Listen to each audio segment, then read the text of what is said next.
Un basculement brutal secoue Bissau, sans préavis. Depuis des mois, l'exaspération a grossi, puis la prolongation controversée du mandat présidentiel a tout fait exploser, transformant une crise institutionnelle en contestation populaire.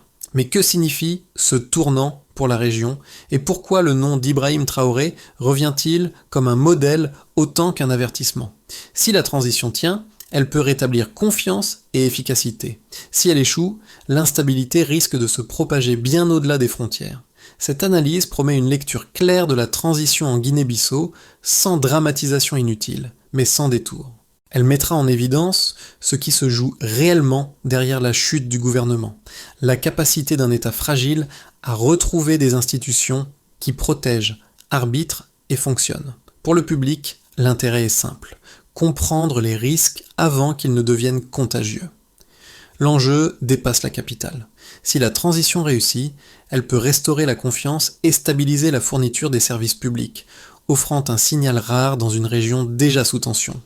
Si elle échoue, elle peut accélérer la défiance, encourager de nouveaux basculements et fragiliser davantage le Sahel, où les transitions militaires se multiplient. Dans ce contexte, Ibrahim Traoré apparaît comme une figure de référence, parfois invoqué comme un modèle d'efficacité, parfois redouté comme un précédent. Le fil conducteur sera donc double: mesurer la promesse et évaluer le coût, en suivant les mécanismes qui transforment une crise nationale en onde régionale. La rupture s'est jouée avant même l'arrestation. En 2 ans, la participation aux consultations internes a chuté de près de 30%, signe d'un épuisement démocratique profond. Quand la rue a compris que les mécanismes institutionnels ne retenaient plus rien, la crise a cessé d'être seulement politique et est devenue un mouvement populaire. Dans ce climat, l'extension controversée du mandat présidentiel a servi d'étincelle. Elle n'a pas été perçue comme un simple ajustement juridique, mais comme un abus de pouvoir qui scellait la rupture entre gouvernants et gouvernés. La contestation a alors pris une forme plus directe, nourrie par une frustration déjà ancienne: services publics défaillants, administration jugée inefficace, sentiment d'un État absent dans les quartiers et encore plus dans les zones rurales. La défiance n'a pas grandi en quelques jours, elle s'est accumulée, couche après couche, jusqu'au point de bascule. Un autre facteur a accéléré cette dynamique: l'écho des transitions militaires dans le Sahel. Les exemples du Burkina Faso, du Mali et du Niger ont circulé dans les discussions, comme une preuve que l'ordre établi pouvait être renversé. C'est là que le nom d'Ibrahim Traoré s'est imposé, non comme acteur direct des événements à Bissau, mais comme référence symbolique. Son rôle à Ouagadougou a été interprété par certains comme un modèle implicite de rupture et de réorganisation rapide, et par d'autres comme un avertissement sur la normalisation de la force militaire dans l'arène politique. À mesure que la tension montait, un élément concret renforçait encore l'impression d'abandon. Selon plusieurs témoignages, le président a passé plus de la moitié de son temps à l'étranger durant ses dernières années de mandat. Ce président absent a pesé sur la gouvernance quotidienne, affaibli les mécanismes de médiation et accentué la fracture entre l'État et la population. Ainsi, lorsque l'armée a décidé d'agir, le pays était déjà au bord du gouffre. Le renversement apparaît alors moins comme un choc isolé que comme la conclusion logique d'une légitimité effondrée. Dans la capitale, le changement n'a pas ressemblé à une explosion, mais à une suspension. Un témoin décrit une ville entre la stupeur et un étrange soulagement, comme si chacun attendait le prochain geste pour comprendre ce qui venait réellement de se produire. Ce ressenti tient à un paradoxe. L'arrestation du président ferme une séquence, mais n'ouvre pas encore une direction lisible. L'État paraît soudain plus présent par la force et plus absent par la politique. D'abord, autour de la radio nationale, des habitants s'arrêtent, écoutent, puis reprennent leur route sans célébration massive. Ce n'est pas l'enthousiasme qui domine, mais l'évaluation prudente. La question n'est pas qui a gagné, mais qui va gouverner demain. Les plus jeunes, très visibles dans les manifestations des jours précédents, oscillent entre une fierté d'avoir forcé un tournant et une inquiétude diffuse. La rue a accéléré la rupture, mais la rue ne construit pas un calendrier. Ensuite, dans un quartier populaire, des fonctionnaires parlent d'improvisation. Les services publics étaient déjà fragiles et l'absence de direction civile claire complique encore les routines, signatures, décisions, budget. Ce vide administratif est discret, mais il pèse. Chaque retard dans l'eau, la santé ou l'école devient un test de crédibilité pour la transition, bien avant toute promesse de réforme institutionnelle. Ce tableau montre un impact précoce. La transition peut calmer le chaos immédiat, mais elle crée une demande nouvelle, plus exigeante. La population ne demande plus seulement le départ d'un pouvoir contesté, elle attend une preuve de fonctionnement. Et cette attente, si elle n'est pas satisfaite, peut devenir la prochaine étincelle. L'activation commence avec un geste qui paraît technique, mais qui sonne comme une provocation. La prolongation controversée du mandat présidentiel. Dans un pays déjà usé par des années d'instabilité, ce choix est perçu comme une rupture de contrat implicite. La colère ne surgit pas du néant. Elle s'appuie sur des frustrations accumulées, des services publics en crise et une administration jugée incapable de répondre aux besoins essentiels. Très vite, les premières manifestations apparaissent, d'abord dispersées, puis plus organisées, avec une énergie portée par les jeunes et par une opposition qui y voit la preuve que la légitimité s'effrite. Le deuxième déclencheur survient quand le pouvoir tente de verrouiller davantage le jeu institutionnel. Les tentatives de justifier la prolongation par un argument de légalité ne suffisent plus à calmer la rue. Les slogans se durcissent, les rassemblements deviennent plus fréquents et la contestation cesse d'être une simple protestation pour devenir une mise en accusation du système. À ce stade, la crise se déplace. Elle n'est plus seulement un conflit entre acteurs politiques, mais une confrontation entre une population frustrée et un gouvernement accusé d'autoritarisme. Dans cette atmosphère, les rumeurs d'abus financiers et de corruption nourrissent une défiance déjà profonde, renforcée par l'idée de contrats opaques et de détournement de fonds.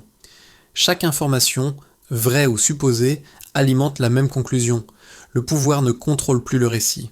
Le coup de tonnerre arrive avec la dissolution du Parlement. Ce moment marque un seuil symbolique. Si l'institution censée représenter le pluralisme peut être balayée, alors le système apparaît irréparable. L'opposition parle de confiscation, la rue parle de trahison, et l'appareil d'État commence à perdre sa crédibilité. Les jours suivants, la pression monte à un rythme plus rapide, comme si l'escalade devenait automatique. Les rassemblements se multiplient, les voix se radicalisent, et la capitale bascule dans une tension permanente où l'imprévisible devient la norme. Les quartiers populaires, déjà sensibles aux pénuries et aux prix, vivent ce moment avec une fatigue mêlée d'attente. L'espoir d'un renouveau existe, mais la crainte de l'inconnu progresse à chaque nuit. En arrière-plan, un autre moteur agit, l'écho régional des transitions militaires. Les exemples du Burkina Faso, du Mali et du Niger circulent, non comme des détails extérieurs, mais comme des précédents. Les discussions s'en emparent et le nom d'Ibrahim Traoré revient comme une référence, parfois admiré pour la rapidité de la rupture, parfois redouté pour ce qu'elle implique. Cette comparaison, même implicite, modifie l'imaginaire politique. L'idée qu'un changement radical peut être exécuté vite, avec efficacité, devient pensable pour une partie de l'opinion, puis vient le climax, méthodique et nocturne. L'armée agit d'abord avec discrétion, sans annonce spectaculaire.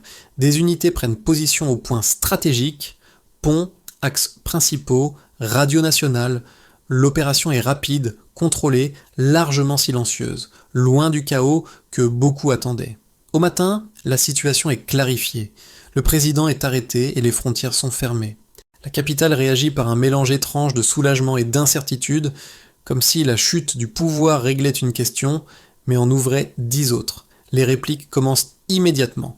Les observateurs internationaux sont pris de court, tandis que sur le terrain, la population reste divisée. Certains célèbrent la fin d'un règne contesté. D'autres s'interrogent sur les intentions réelles des nouveaux détenteurs de l'autorité. La crise change de forme. L'enjeu n'est plus seulement de renverser, mais de prouver qu'un ordre nouveau peut durer sans écraser la société. Le premier signal se lit comme un basculement mesurable. En 2 ans, la participation aux consultations politiques internes a chuté de près de 30%, puis la crise a quitté les urnes pour envahir la rue.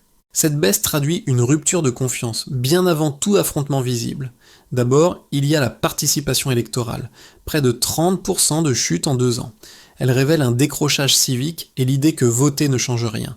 Quand les citoyens cessent de croire au mécanisme, ils cherchent un autre levier. La contestation devient alors une alternative, pas un simple bruit de fond. Elle fragilise l'autorité, même avant toute décision controversée. Elle rend aussi la société plus réceptive à une solution de force, présentée comme efficace. La chute indique un épuisement démocratique et une défiance profonde. Ensuite, il y a le temps passé par le président à l'étranger, plus de la moitié. Selon plusieurs témoignages d'acteurs politiques et sociaux, le président a passé plus de la moitié de son temps hors du pays durant ses dernières années de mandat. Ce chiffre n'est pas seulement un reproche moral, il a des effets administratifs. Moins de présence signifie moins d'arbitrage, moins de médiation, moins de décision. Dans un État déjà fragile, cette distance affaiblit la chaîne de commandement civil. Elle renforce l'impression d'abandon, surtout dans les zones rurales. Et quand l'État semble absent, les rumeurs comblent dans le vide, puis la colère s'installe. La légitimité se dégrade alors non par un scandale unique, mais par accumulation. L'absence prolongée a affaibli médiation, décision et visibilité de l'État. Enfin, il y a la prolongation controversée du mandat. Aucun chiffre sur la perception populaire, mais un effet net. La réaction décrit une rupture immédiate de légitimité perçue. La prolongation est interprétée comme une manipulation, pas comme une procédure. Elle transforme une frustration diffuse en contestation structurée. Elle déclenche des manifestations plus intenses et des appels à la démission. Elle pousse les défenseurs du pouvoir à se réfugier dans l'argument légal, insuffisant. Elle donne aussi à l'armée une justification implicite. Intervenir pour rétablir l'ordre. Sans chiffres, l'effet apparaît. Bascule brutale de légitimité. Pris ensemble, ces éléments forment un cercle vicieux. Moins de participation, plus d'absence, plus de suspicion, puis une décision vécue comme un abus. Le pouvoir se retrouve isolé, la rue se radicalise, et l'armée peut se présenter comme l'acteur capable d'agir vite et proprement. Dans cette séquence, Ibrahim Traoré n'est pas une preuve statistique, mais une référence symbolique. Son nom circule comme exemple d'une transition militaire supposée efficace, ce qui influence les attentes et les peurs. Le chiffre crée la fatigue démocratique. Le symbole, lui, façonne l'imaginaire de sortie de crise. D'un côté, les défenseurs de l'intervention militaire soutiennent qu'elle était devenue inévitable. Selon eux, la crise en Guinée-Bissau avait franchi un point de non-retour. Prolongation controversée du mandat, institutions fragilisées, finances publiques jugées opaques, incapacité de l'administration à répondre aux besoins de base. Dans cette lecture, les moyens démocratiques traditionnels avaient déjà échoué, et continuer à attendre aurait seulement prolongé la dérive. L'armée, disent-ils, n'a pas renversé un système fonctionnel. Elle a interrompu un effondrement. Ils insistent aussi sur un argument pragmatique. L'opération a été rapide, contrôlée, largement silencieuse, ce qui a évité un scénario de chaos généralisé. Pour cette ligne, le pari est clair, un pouvoir plus autoritaire peut, à court terme, restaurer l'efficacité et remettre l'État en état de marche. De l'autre côté, les critiques estiment que cette logique ouvre une porte dangereuse. Même si le pouvoir civil semblait discrédité, l'intervention militaire peut normaliser l'idée que l'armée devient l'arbitre ultime dès que la politique se bloque. Le risque n'est pas seulement institutionnel, il est culturel. Une fois le précédent établi, chaque crise future peut encourager une solution de force au détriment des mécanismes civils. Les opposants rappellent que la promesse d'efficacité peut servir de justification durable à une gouvernance non démocratique et que la transition peut se prolonger sans retour réel à l'ordre civil. Ils craignent aussi la transformation des forces armées en acteurs politiques permanents capables de peser sur les décisions et de limiter l'espace public. Entre ces deux pôles, une position intermédiaire reconnaît la complexité. L'intervention peut avoir stoppé une dynamique de rupture, mais elle crée un problème de sortie. Tout dépendra du cadre de la transition. Si les nouvelles autorités mettent en place un processus transparent, avec un calendrier politique réaliste et des mécanismes de contrôle indépendants, elles peuvent jouer un rôle stabilisateur temporaire. Mais si la transition devient un dispositif de pouvoir sans limite claire, elle risque d'aggraver la défiance et d'alimenter une nouvelle contestation. Dans l'imaginaire régional, Ibrahim Traoré illustre cette tension. Figure invoquée pour la rupture, mais aussi rappel de ce que la normalisation militaire peut coûter. Tout bascule, mais rien n'était réglé.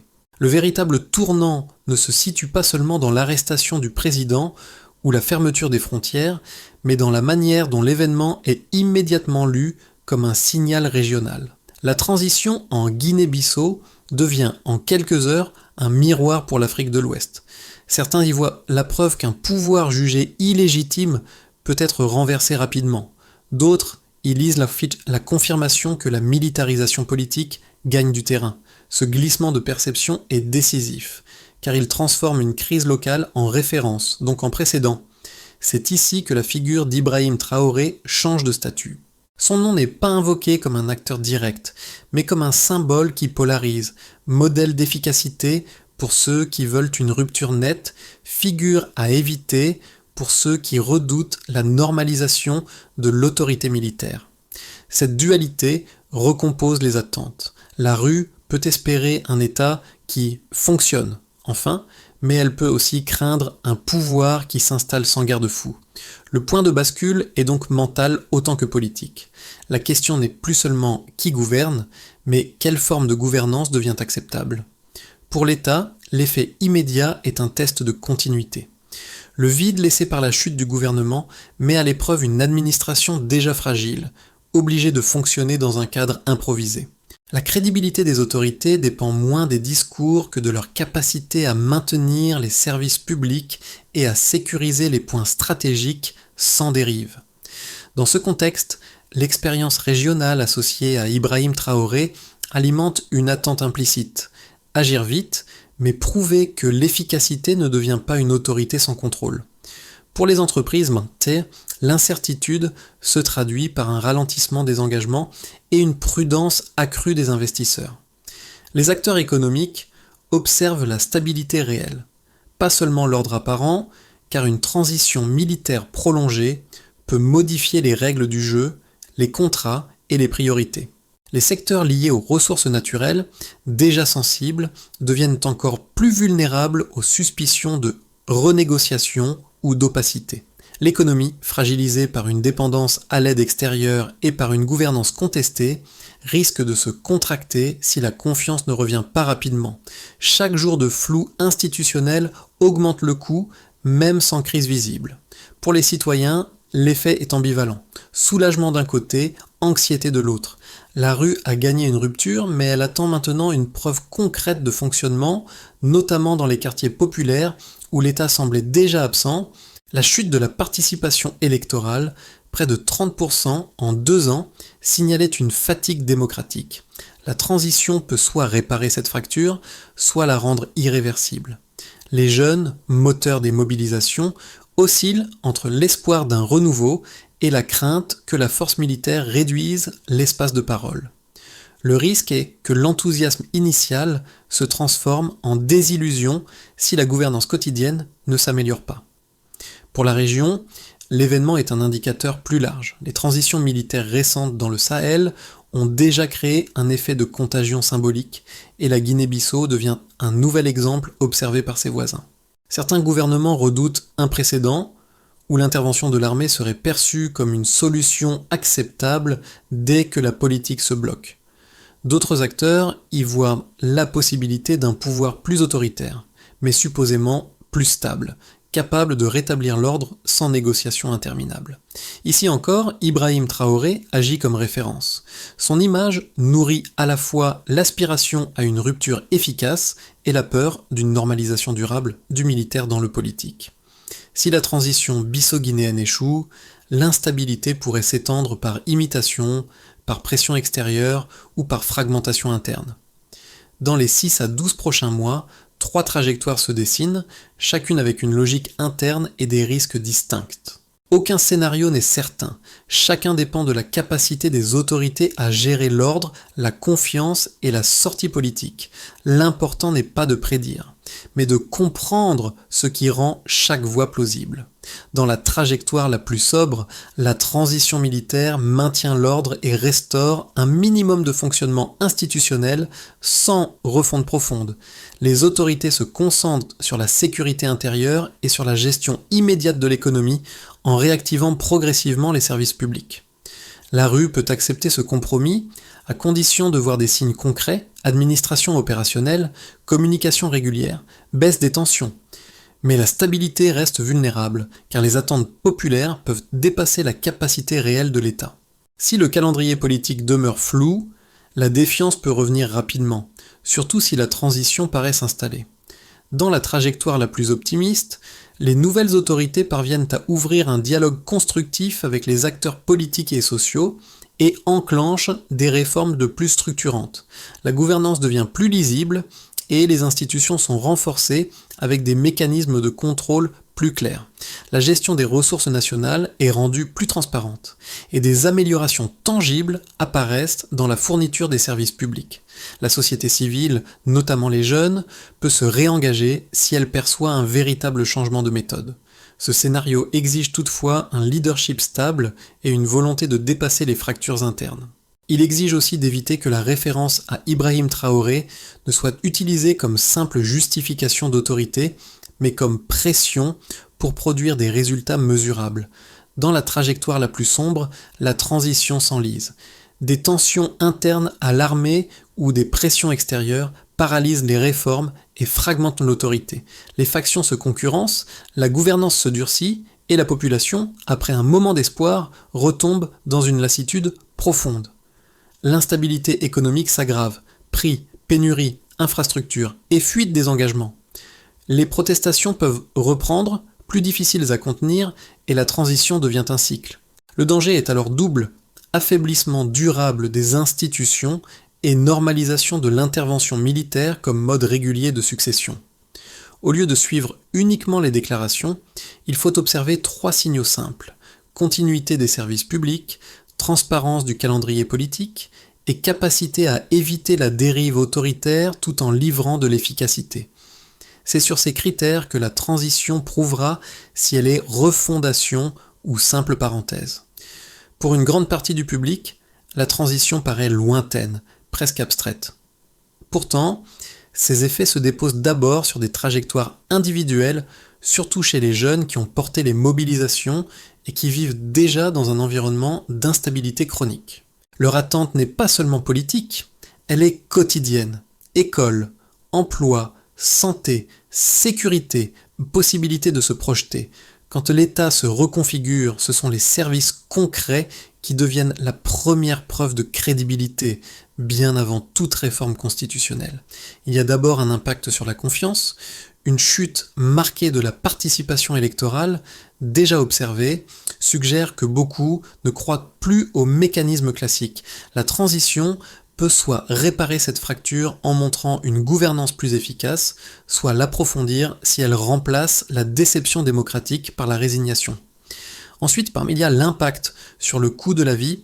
Les périodes de bascule s'accompagnent souvent d'incertitudes économiques. Rareté de certains produits, hausse des prix, inquiétude chez les commerçants, attente chez les investisseurs.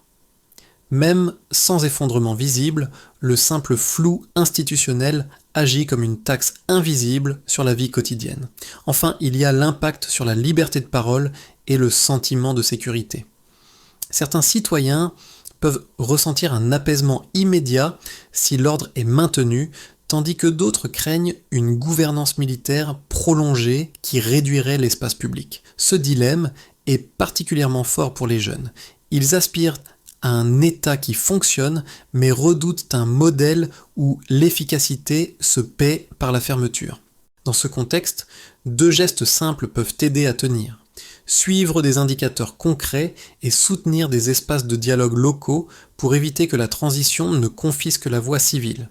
Pour éviter que la transition ne devienne un simple intermède militaire, le cœur de la méthode est de transformer l'ordre en gouvernance, puis la gouvernance en retour contrôlée aux civils.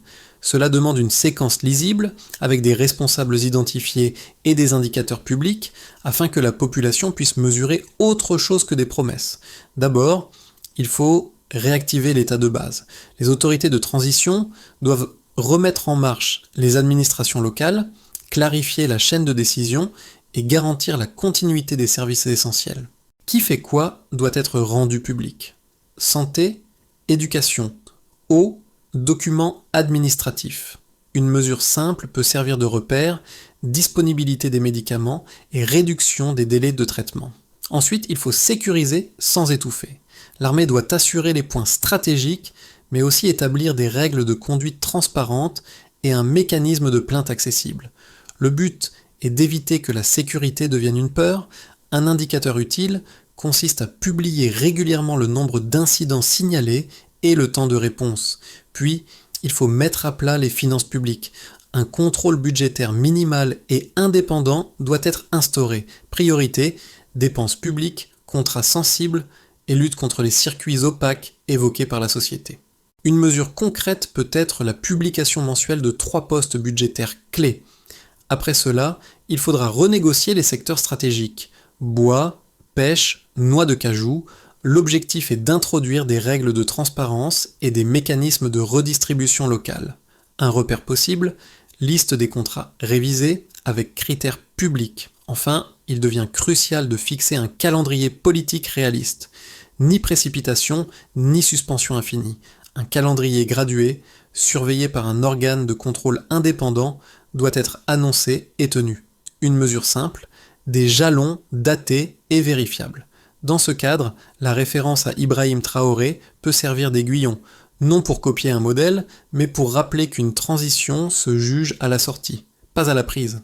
La phrase du témoin revient comme un refrain, une capitale suspendue entre la stupeur et un étrange soulagement. Ce n'est pas une image décorative, c'est une mesure d'état. Elle dit que la peur n'a pas disparu, mais qu'un poids a été déplacé. Elle dit aussi que l'espoir ici n'est pas une célébration, c'est une attente, presque une exigence. Les rues ont vu passer des soldats, des ponts occupés, une radio sous contrôle, et pourtant l'impression dominante n'a pas été le chaos, mais le silence. Un silence qui oblige à regarder plus loin que l'instant. Car la transition n'est pas un verdict, c'est un seuil. Ibrahim Traoré, devenu symbole régional, illustre ce piège.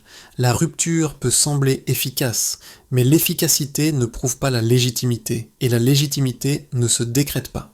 Elle se construit, geste après geste, service après service, limite après limite. Si la Guinée-Bissau parvient à transformer ce moment suspendu en trajectoire maîtrisée, la ville cessera d'attendre. Elle recommencera à respirer. Une transition se juge à sa sortie. La Guinée-Bissau n'offre pas seulement une scène politique, elle renvoie un miroir à toute l'Afrique de l'Ouest. Derrière les slogans et les annonces, la question centrale reste sociale. Quel contrat de confiance peut renaître quand les institutions ont été fragilisées, quand la participation s'effondre et quand l'armée devient l'acteur décisif? Le symbole dépasse le pays, parce qu'il touche un point sensible. L'idée qu'un pouvoir peut être renversé vite, mais qu'un État ne se répare jamais à la même vitesse. Dans cette zone grise, Ibrahim Traoré demeure une référence paradoxale. Figure invoquée pour l'efficacité, mais aussi rappel permanent du risque de normaliser la solution militaire. Tout l'enjeu, pour la Guinée-Bissau comme pour ses voisins, est de ne pas confondre une rupture avec une refondation. Si ce sujet vous intéresse, vous pouvez dire ce que vous considérez comme la priorité numéro 1 d'une transition. Rétablir l'ordre, livrer des services ou garantir un retour aux civils. Et surtout, à quel moment une transition cesse-t-elle d'être une promesse pour devenir un système ?